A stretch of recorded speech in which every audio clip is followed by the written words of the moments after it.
سلام دوستای عزیز، امید که اینجا رو صحتمند و سرحال باشید. خوش آمدین به یک ویدیوی بارانی دیگه با من.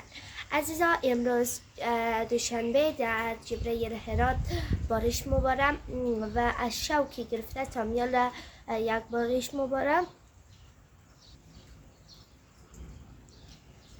بارش خیلی قشنگ دلنشین، صدای بارش واقعا یک صدای دلنشینه. اگر امو صدا اذیتتان نکنم متاسفم برایشی.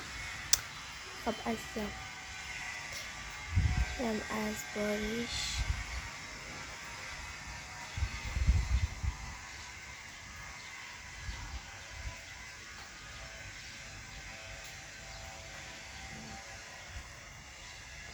با آسمانم که یک ابر خیلی قشنگی سیاه نه سفید است،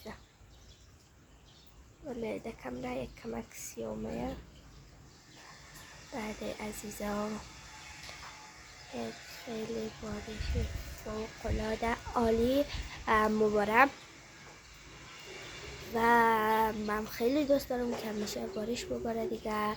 امشب بارش از ساعت 10 که بارش مباره تا امیالی ساعتی چند صبح، ساعت 9:30 صبح مباره.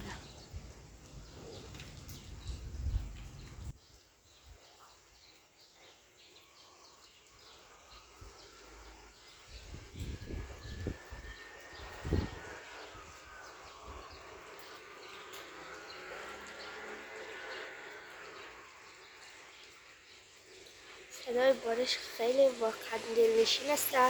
هر کس که دوست داره این ویدیو را نگاه کنه.